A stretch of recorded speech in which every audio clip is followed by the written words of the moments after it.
sa conductance, c'est-à-dire sa capacité à conduire le courant électrique. On peut maîtriser par des techniques de fabrication et la composition de la résistance, la valeur de l'opposition à la circulation du courant qu'on appelle résistance. Eh bien, c'est quoi la conductivité? La conductivité, c'est l'inverse de la résistivité. La résistivité, c'est une propriété physique de la matière à s'opposer à la circulation du courant. Par contre, la conductivité, c'est la susceptibilité de la matière de se laisser traverser par le courant électrique, c'est-à-dire la capacité d'un conducteur à conduire, ou bien d'un métal, ou bien d'un matériau, à conduire le courant électrique, c'est-à-dire à permettre le déplacement des charges électriques. Si on parle dans le cas des solides, les charges en mouvement, ce sont seulement les électrons. Si on parle d'un gaz ou bien d'un liquide, le déplacement, ça peut être un déplacement de taux, donc des charges négatives qui peuvent être des électrons ou bien des ions négatifs, et, ou bien des charges positives qui peuvent être des ions positifs. Mais dans les matériaux, seulement les électrons qui se déplacent. Alors, la conductivité ou bien la résistivité, c'est l'inverse l'un de l'autre. La résistivité en ohm par mètre, et là, cette caractéristique de la matière, elle est définie par le nombre de charges libres en mouvement.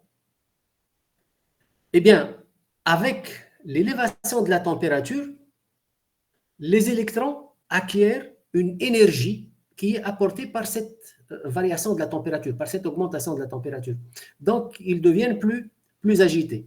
Et lorsqu'il y a plus d'agitation, donc il y a plus de freinage dans la circulation, comme la fluidité d'un liquide.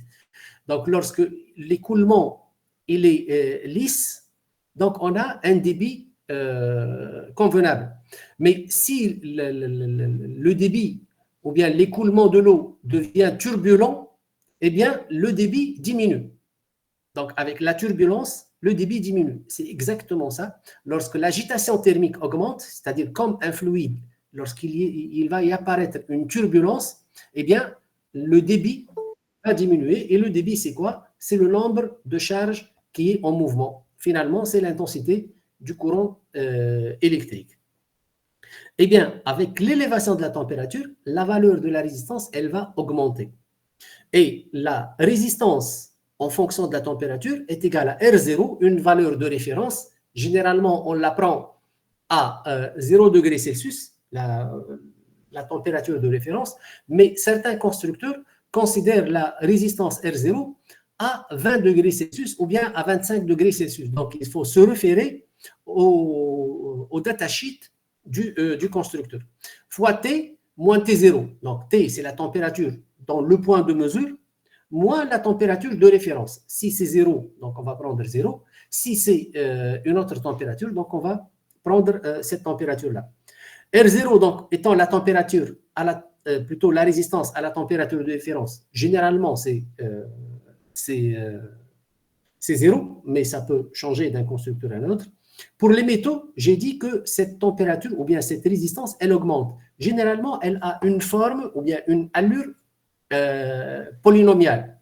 Donc, va être de type R0 facteur de 1 plus une constante fois T plus une autre constante fois T au carré plus une autre constante fois T au cube plus. Donc, et on peut s'arrêter donc selon le niveau de précision qu'on cherche. Généralement, on s'arrête au premier niveau, au premier degré. Donc, 1 plus AT seulement. On ne continue pas donc le polynôme.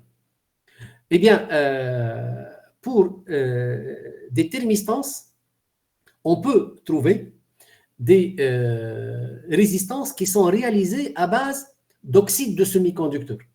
Et ces résistances ont une propriété différente des métaux. Eh bien, à l'augmentation de la température, la valeur de la résistance, elle diminue. La valeur de la résistance, elle diminue. Puisque là, on a R0 fois exponentielle de bêta 1 sur T moins 1 sur T0. Donc ici, on a 1 sur T et non pas T moins.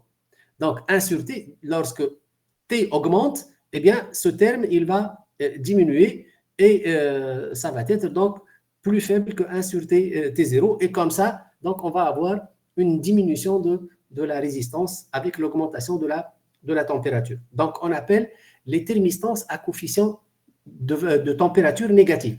Il existe d'autres thermistances qui sont à donc, coefficient de température positif. On trouve les deux, les CTP et les CTN. Donc, le coefficient ou bien la loi de variation de la résistance, selon le type de matériau utilisé, si c'est un métal, donc c'est un polynôme. Si c'est à base d'oxyde de semi-conducteur, ça va être donc une forme exponentielle.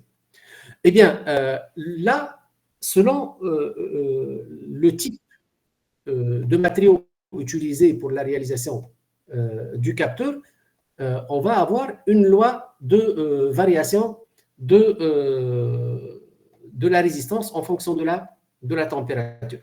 Généralement, la variation de la résistance au voisinage de la température de référence, elle est élevée. Mais comme on a vu dans le cours du conditionneur de signal, eh bien, selon le type de conditionneur qu'on a utilisé, si on utilise un montage pont diviseur de tension ou bien un montage pont de Wheatstone, on va avoir une non-linéarité. Eh bien, si on considère que la variation est une légère variation autour du point de référence, donc on considère des faibles variations, alors là, on peut négliger cette variation et on peut linéariser le capteur. Généralement aussi, pour les capteurs de type métaux, on a ici R de T est égal à R0 facteur de 1 plus AT plus B, T carré plus C, T au cube plus D, T à la puissance 4 et ainsi de suite. Alors là, pour des faibles variations, on peut considérer que, plutôt, on peut s'arrêter au premier degré. Donc, la résistance, elle devient R0 facteur de 1 plus alpha, la variation de la température. Où alpha est égal à 1 sur R0 fois la variation de la résistance en fonction de la température. Et ce alpha R, on l'appelle le coefficient de température de la résistance, ou bien la sensibilité thermique donc, à une température. Donc, alpha R, elle dépend de la température du matériau. Si je prends par exemple ici à 0 degré Celsius, pour le platine, alpha R est égal à 5,2 10 puissance moins 2 par degré Celsius. Donc, si la température, elle va varier, bien sûr, la résistance, elle va varier. Si on prend maintenant un pont de Wheatstone, un quart de pont, c'est-à-dire 4 résistances, une parmi les 4, c'est un capteur, et les 3 autres résistances sont des résistances fixes. Alors, on va avoir cette expression-là, si on considère que la variation, elle est faible, donc on peut négliger delta R devant R. Donc, je vous rappelle l'expression Vm est égal ES fois delta R sur 4R0. On a trouvé cette expression-là. Eh bien, on va remplacer le delta R sur R0 par le alpha delta T, puisqu'on a dit que le alpha R voilà, est égal à 1 sur R0 fois d de R sur dt. d de R sur dt, c'est delta R sur delta T. Donc, vous voyez là, on a varié cette expression-là par alpha et on a abouti à cette expression ES sur 4 alpha R delta T. Vous dites d'où vient le delta T? Ici, ça n'existe pas le delta T. Eh bien, qu'est-ce qu'on a fait? Pour faire apparaître le delta T, on a mis delta T en haut et delta T en bas. Donc, j'ai multiplié par 1. Delta T sur delta T, ça fait 1. J'ai multiplié par 1, donc le 1 est un élément neutre pour l'opération de multiplication.